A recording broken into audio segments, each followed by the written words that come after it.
இந்த உலகத்தில் சில மனிதர்கள் உண்டு. அவர்கள் எப்படி ஒருவன் ஒன்றை செய்தால் அதுக்கு நேராக செய்வான். ஒரு அடி வச்சானா இன்னொரு அடி வைப்பான், அல்லது 2 அடி வச்சானா 2 அடி வைப்பான். என்னை இவ்வளவு ஏமாத்துறானா நான் அவ்வளவு ஏமாத்துவா.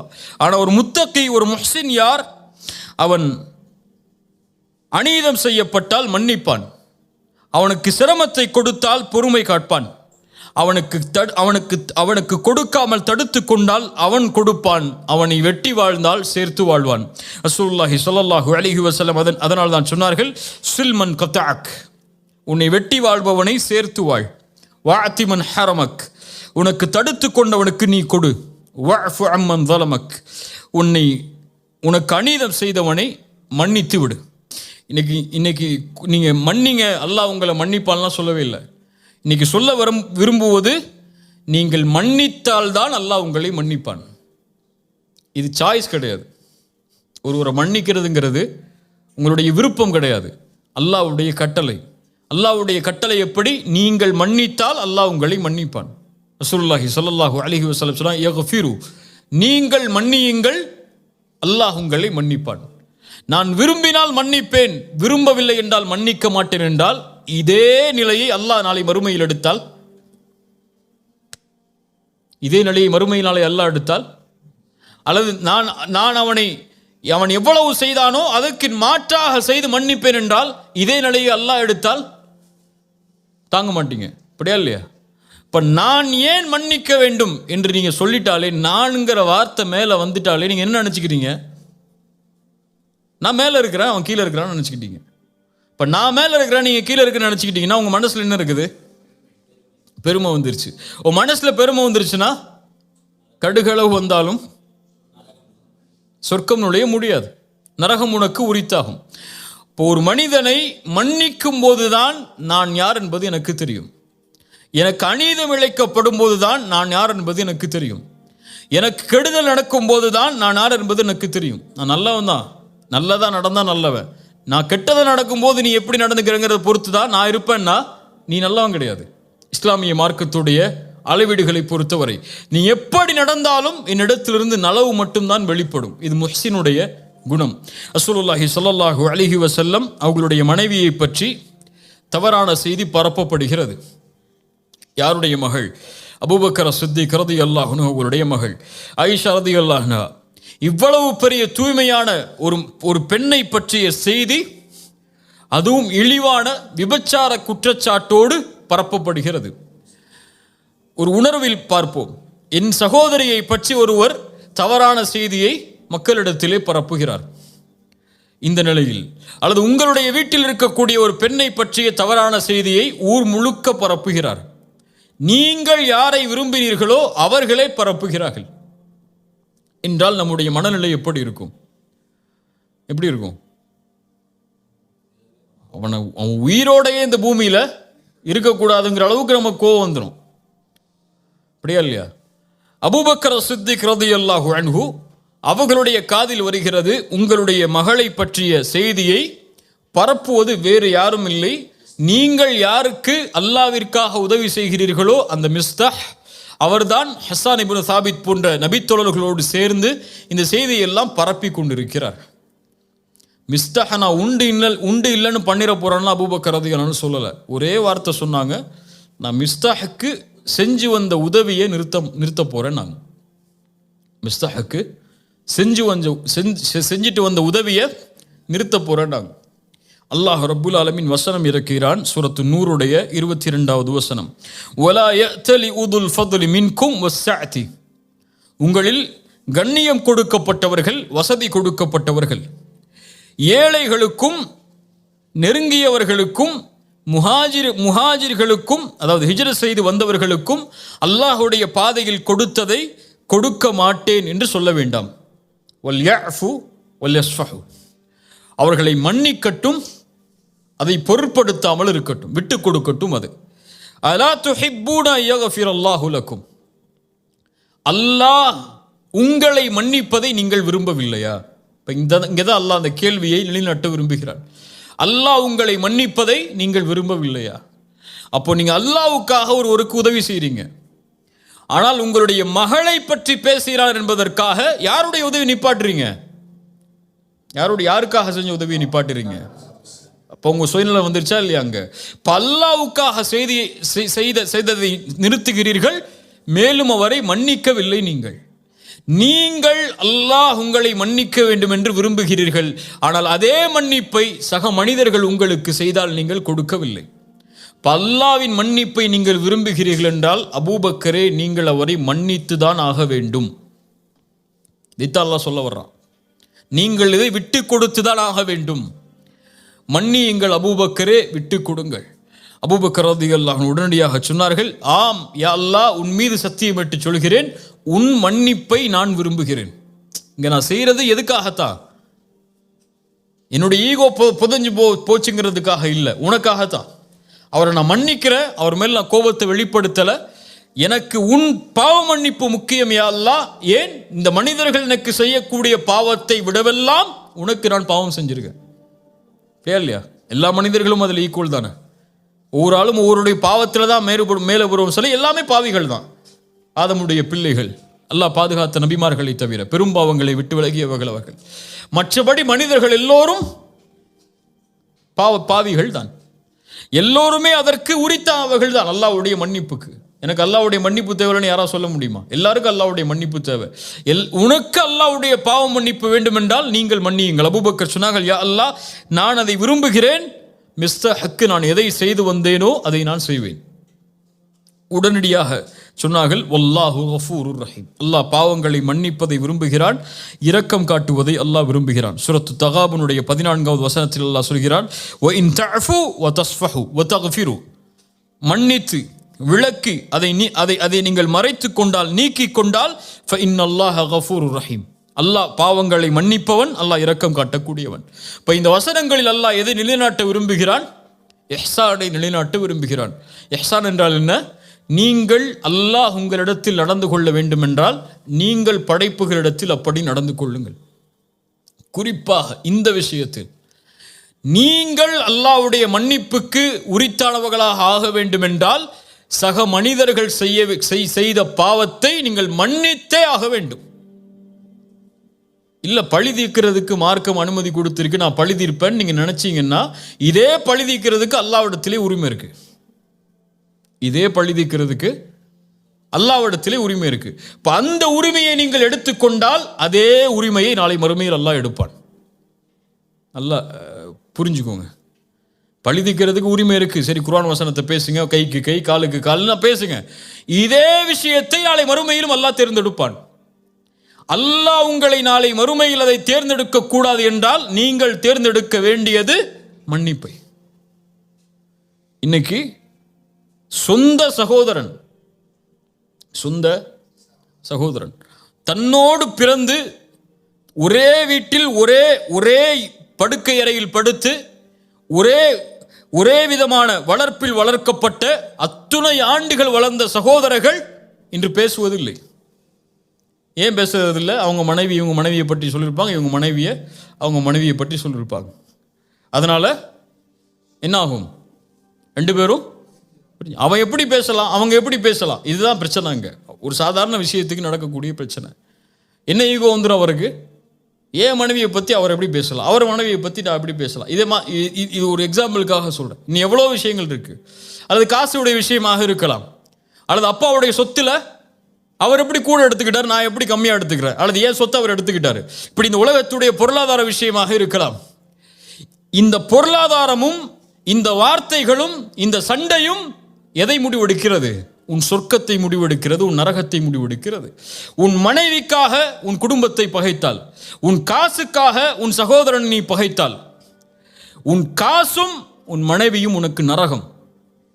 அப்படியா இல்லையா?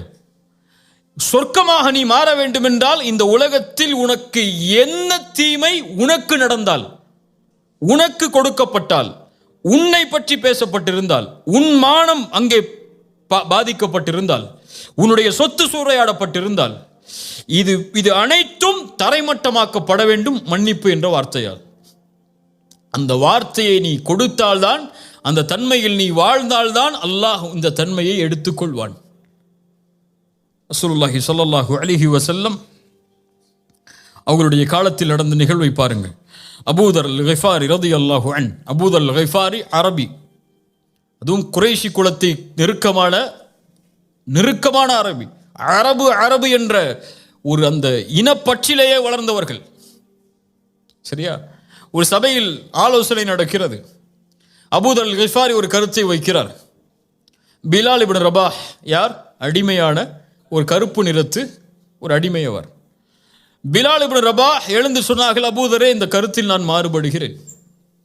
இப்னு சௌதா, கருப்பியின் மகனே, உட்கார் என்றார்கள். அங்க ஒரு தன்மை மேலோங்கிருச்சு. அந்த இனவெறிங்கிற ஒரு தன்மை மேலே வந்துருச்சு. கருப்பியின் மகனே என்று சொன்னவுடன் பிலால் அவர்களுக்கு ஏன் அவங்க அதை விட்டு வெளியே வரணும்னு தான் இஸ்லாமுக்கே வந்திருக்காங்க. அந்த கருப்பினத்தை விட்டு வெளியே வந்து மதிக்கப்படணுங்கிறதுக்காக தான் இஸ்லாமியை தேடி வந்திருக்கிறாங்க. இப்போ அதுவே மறுக்கப்படும் போது பிலால் அவர்கள் மனம் துவண்டு விடுகிறார்கள். உடனடியாக பகை பார்த்துக்கலான்லாம் போகலை. இந்த பிரச்சனை தீர்க்கப்படணும். நல்ல தன்மையை கவனிங்க. அந்த பிரச்சனை தீர்க்கப்படணும். 2 பேருக்குள்ள பகைமை உருவாயிடுச்சு. அவங்களால முகம் கொடுத்து பேச முடியல. அதுக்கப்புறம் அந்த முகம் கொடுத்து பேசுறதுக்கு யாராவது வேணும். யார்கிட்ட போக முடியும்? ரசூலுல்லாஹ்ட்ட போகிறாங்க. ரசூலுல்லாஹ்ட்ட போன உடனே நிகழ்வை சொல்கிறாங்க. அபூதர் அல் கிஃபாரியை கூட்டுவாங்க. ரசூலுல்லாஹ் கூட்டு வந்து சட்டையை பிடிச்சாங்க. அபூதர், பிலால் அவர்களுடைய தாயை பற்றி நீ பேசினாயா? நீ ஜாஹிலியத் அறியாமை கால மக்கள் எதில் இருக்கிறார்களோ அதில் தான் இன்னும் இருக்கிறாய் என்றார்கள். ரசூலுல்லாஹ் சொன்ன உடனே அவங்களுக்கு பட்டுடுச்சு. தப்பு பண்ணிட்டோம். சரியா? தப்பு பண்ணிட்டோம். பெரிய தப்பு பண்ணிட்டோம். நம்மளை மேன்மையாக நினச்சிட்டோம், ஒருத்தரை கீழே நினச்சிட்டோம். உடனடியாக மதீனாவில் அன்சாரிகள் எல்லோரும் நிற்கக்கூடிய சூழ்நிலை. மதீனாவுடைய இடம் எல்லாரும் பார்க்குறாங்க. எல்லாரும் பார்க்கட்டும் என்று பிலால் அவர்களுக்கு முன்னால் படுத்து சொன்னார்கள், பிலாலே, என் மீது ஏறு. நீ என் மீது ஏறி இந்த மக்களுக்கு நிரூபித்து விடு, நீதான் என்னை விட மேன்மையானவர் என்று. அது நடக்கும் வரை இந்த இடத்திலிருந்து நான் எழுந்திருக்க மாட்டேன் என்று படுத்துக் கொள்கிறார்கள். உடனடியாக பிலால் அவர்கள் எடுத்து அவர்களை கைப்பிடித்து தூக்கி கட்டி அடைத்தார்கள். அவங்களுக்கும் பழி தீர்க்கணுங்கிற நோக்கம் இல்லை. அவங்க தவற உணர்ந்துட்டாங்க. 2 பேரும் சகோதரர்களாக மறுபடியும் வாழணுங்கிறதுக்காகத்தான் ரசூலுல்லாஹ்ட்டே அவங்க போனாங்க. இல்லை மறைச்சி அந்த பகையை வேற வகையில் வெளிப்படுத்தி இருக்கலாம். ரசூலுல்லாஹி ஸல்லல்லாஹு அலைஹி வஸல்லமுடைய வாழ்க்கையில் அவர்களுக்கு பகையாக இருந்த, அவர்களுக்கு எதிரிகளாக வாழ்ந்த மக்காவாசிகளிடத்தில் அவர்கள் நடந்து கொண்ட முறை, தன்னுடைய சாட்சா ஹம்சாவுடைய ஈரக்குலையை கடித்து துப்பிய பெண். ஹம்சாவுடைய இழப்பு ரசூலுடைய வாழ்வில் ரலியல்லாஹு அன்ஹு மிகப்பெரிய இழப்பு. அவங்களுக்கு ரசூலுல்லாஹி ஸல்லல்லாஹு அலைஹி வஸல்லம் ஜனாசா தொழுகை நடத்தின மாதிரி அழுதுகிட்டே வேற யாருக்கும் ஜனாசா தொழுகை நடத்தல. அவ்வளவு தக்பீர்களை சொல்லி தொழுகை நடத்தி கொண்டே இருந்தார்கள். அந்த பிரிவு ரசூலுல்லாஹ்வால ஏற்றுக்க முடியல. அதுவும் கொடூரமான கொலை செய்யப்பட்டு தன் சாட்சா இறந்தது அவங்களால அங்கீகரிக்கவே முடியல. மக்காவுடைய வெற்றி, 10,000 நபித்தோழர்கள், ஒரு பெரிய படை கையில் இருக்கு, மிகப்பெரிய சக்தியுடைய படை. மக்காவாசிகள் கொஞ்சம் பேர் உள்ள நுழைஞ்சா மக்காவை காலி பண்ணிடலாம், அவ்வளோ பெரிய சக்தி இருக்கு. உள்ள போறாங்க மக்காவுக்குள்ள.